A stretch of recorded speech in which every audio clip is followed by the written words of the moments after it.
O conteudista e instrutor da primeira aula é o Dr. Onildo Nunes de Jesus, pesquisador da Embrapa Mandioca e Fruticultura.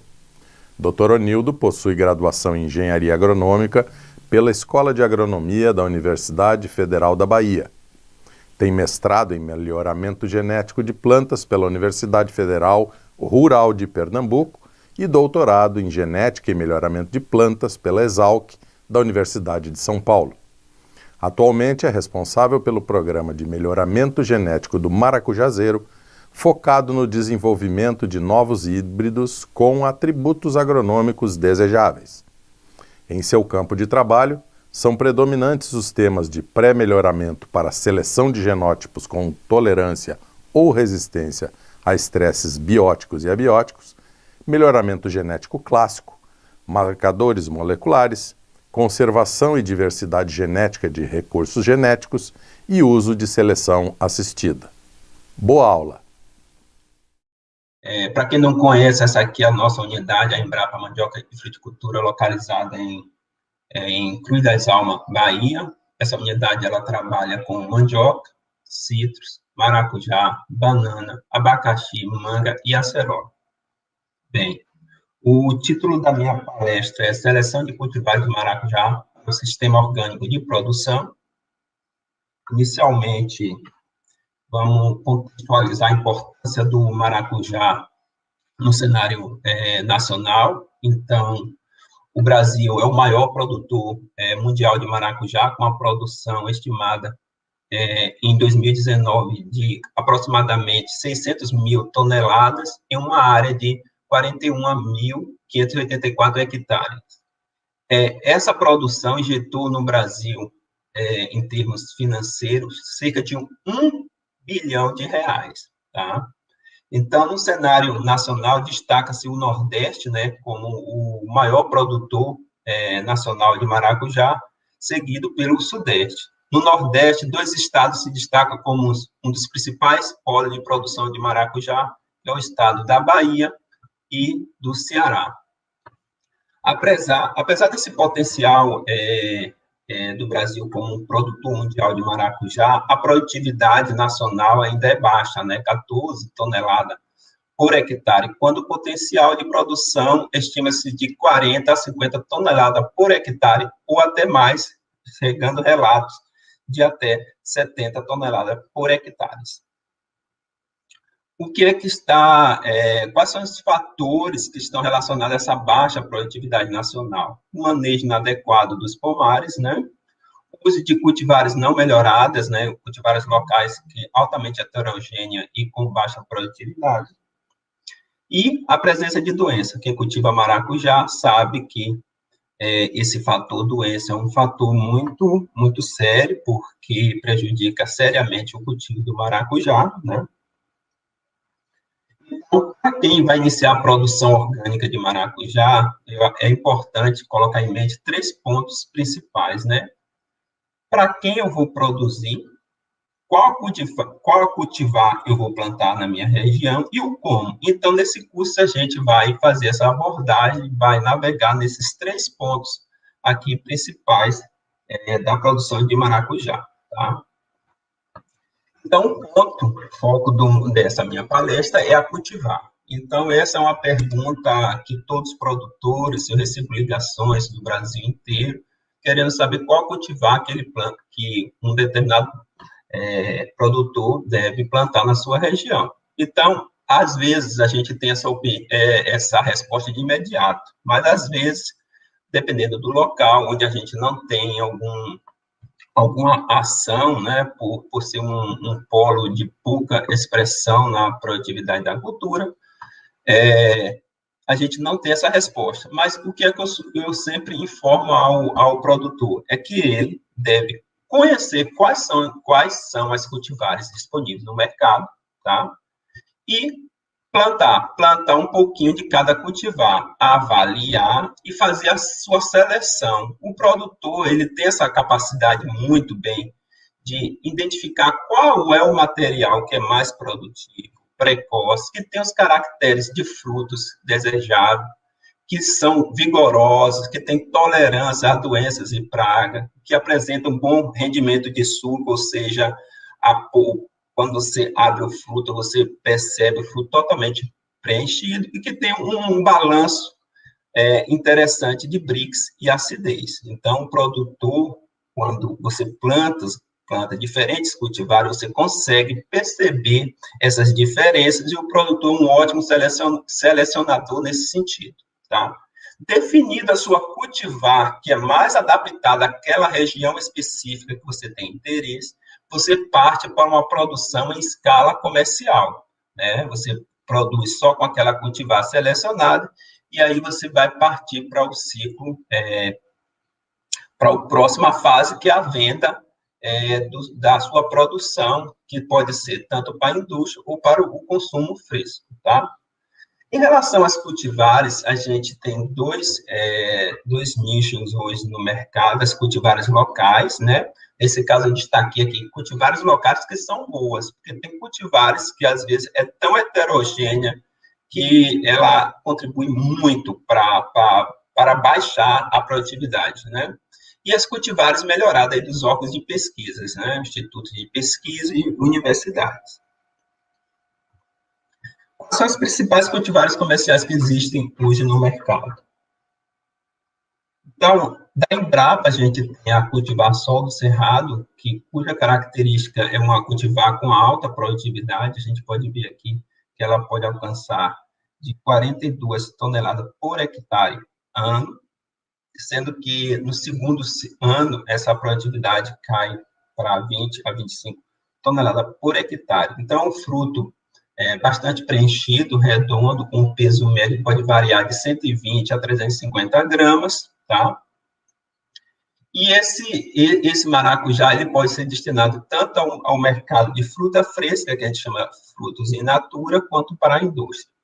A Embrapa, a Mandioca Fruticultura, já testou esse material, né, em conjunto com o próximo que eu vou apresentar para vocês, o Gigante Amarelo, e conseguimos, em um sistema orgânico de produção na empresa Bioenergia Orgânica, na Chapada Diamantina, em Lençóis, aqui na Bahia, um peso médio de 198 gramas e uma produtividade de 33 toneladas por hectare ano.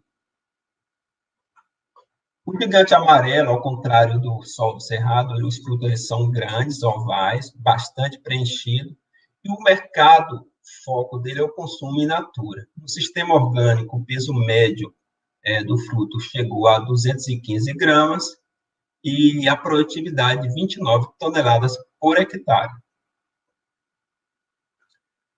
O Rubi do Cerrado é um fruto que tem uma característica de aparecer 30%, aproximadamente 25% a 30% dos frutos, eles apresentam com essa coloração da casca aqui, avermelhada, né, roxo avermelhado. E a casca apresenta uma alta resistência ao transporte, isso é uma característica marcante da cultivar. Então, ela é destinada para o consumo in natura, ou seja, a venda para o mercado de fruta fresca, mas é claro que essa questão de mercado, quem define muito é o preço no momento da venda. Muitas vezes o preço para o mercado de fruta fresca compensa, o produtor desloca a produção para o mercado de fruta fresca. Às vezes, quando o preço abaixa um pouco, eles destinam mais a produção para a indústria, né, que tem a capacidade maior de processamento, tá? Então, o BRICS, ele pode variar de 13 a 15, isso é uma característica marcante, justamente por causa dessas cultivares roxas que aparecem no meio, tá?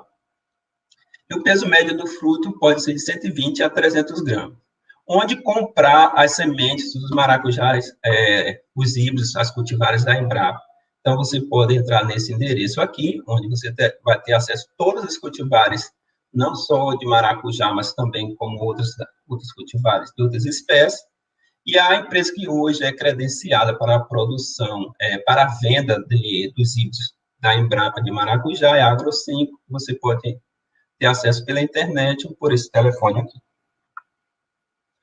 Também tem as cultivares do Viveiro Flora Brasil, que é em Araguari, Minas Gerais. Nós temos o FB200, né, que os frutos são maiores, 240 gramas, que é destinado mais para o mercado de in natura, né? E o FB300, né, cujo o peso médio é um pouco menor, 120 gramas, mas ele é destinado essencialmente para a indústria, justamente porque o BRICS desse material é mais elevado. E apresenta um alto rendimento de suco, como podemos ver aqui, 42%. Temos a cultivar Catarina, tá? Ele foi desenvolvida pela EPAG, que é uma cultivar altamente produtiva naquela região, tá? Bastante cultivada na região sul. E aqui eu vou abordar um pouco a seleção de cultivar local. Aqui destaca aquelas cultivares que são passadas de pai para filho, geração após geração, né? Fizeram inicialmente uma seleção de algum material, provavelmente de algum híbrido comercial ou uma cultivar local, faz um processo seletivo e essa cultivar atinge um nível de uniformidade bastante desejável com alta produtividade. Então, eu vou mostrar para vocês como é que esse processo, na prática, ocorre. Sabemos que o maracujá ele pode ser polinizado tanto naturalmente, através de abelhas mamangavas, como também por polinização feita pelo homem, que a gente chama de polinização artificial. Então, no processo de polinização, né, quando você faz a polinização, o fruto vai se desenvolver e vai manifestar suas características. Então, o produtor, em visita diária ao seu pomar, percebe que existem algumas plantas que têm características diferenciadas, a exemplo dessa planta aqui e dessa planta aqui, ilustrada, né? As plantas geralmente apresentam vigorosas, sadias e produtivas, com frutos grandes e ovais e com frutos com alto rendimento de suco, ou seja, totalmente preenchido. Então, ao perceber que determinadas plantas dentro do seu pomar apresentam características diferenciadas, o produtor pega as sementes, pega os frutos, retira as sementes dessas plantas selecionadas e planta para o próximo ciclo. Esse processo, planta no ano 2, né, que o ano anterior, planta no ano 2, identifica as plantas melhores, coleta o fruto e planta para o próximo ciclo. E esse processo é repetido ano após ano. Nesse processo, o que é que ele vai conseguir? Ele vai conseguir uma certa uniformidade para aquelas características para a qual ele está selecionando o seu material. Um outro processo aqui você tem um controle maior, você identificar as plantas que têm a característica fenotípica de interesse, você protege o botão floral antes da abertura, tá?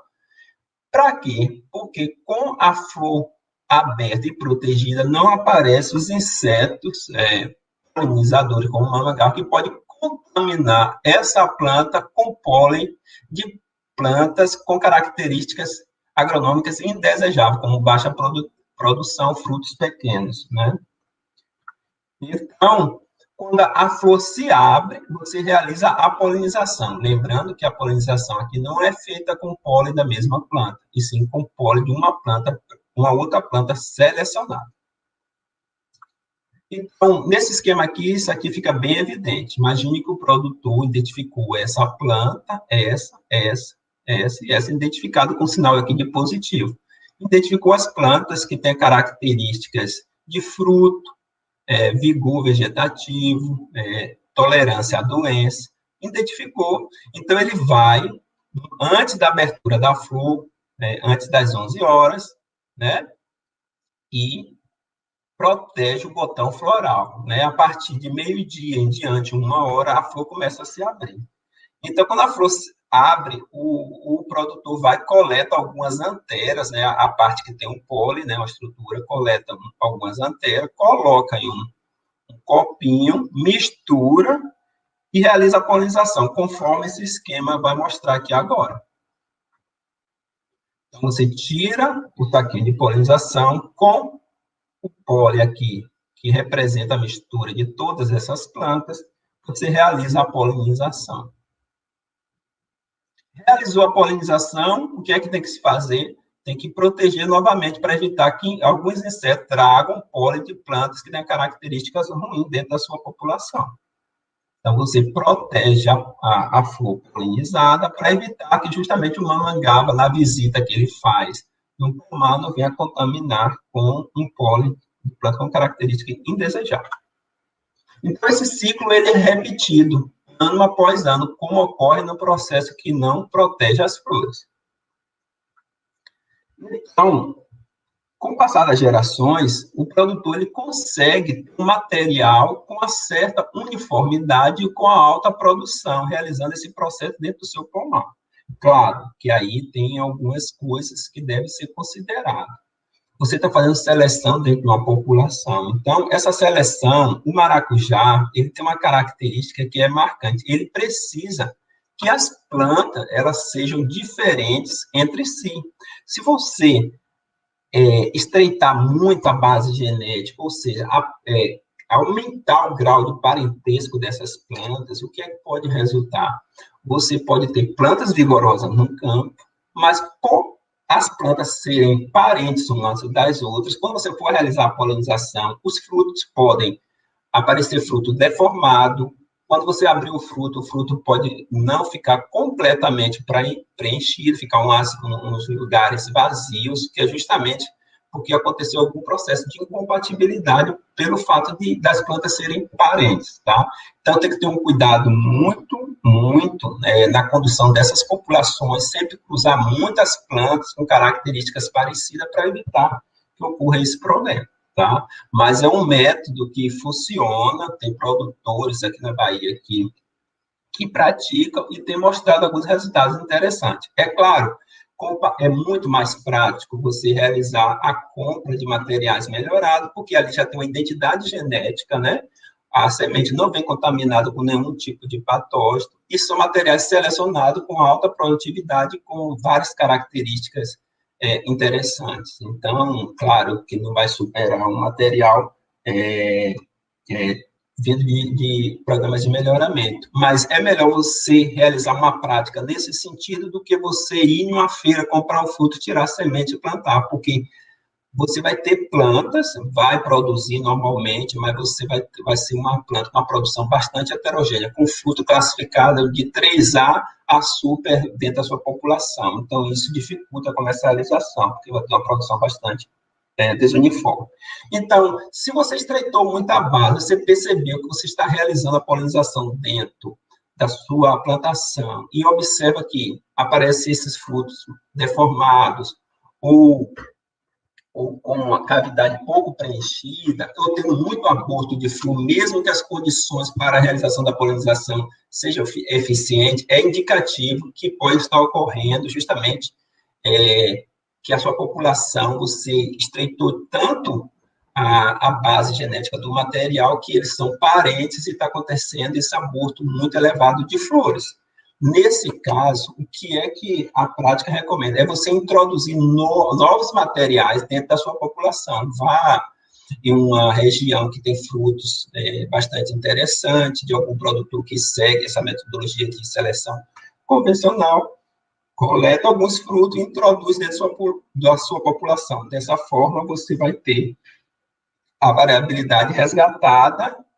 Lembre que a variabilidade resgatada tem que estar associada também a frutos bons, né? Então, aqui, só para demonstrar, isso aqui é uma região aqui no sudoeste da Bahia, onde tem um produtor que utiliza essa prática, né? Mas isso foi passado do pai dele para os filhos, e os frutos são todos no padrão super, fruto bem interessante, grandes e pesados, tá?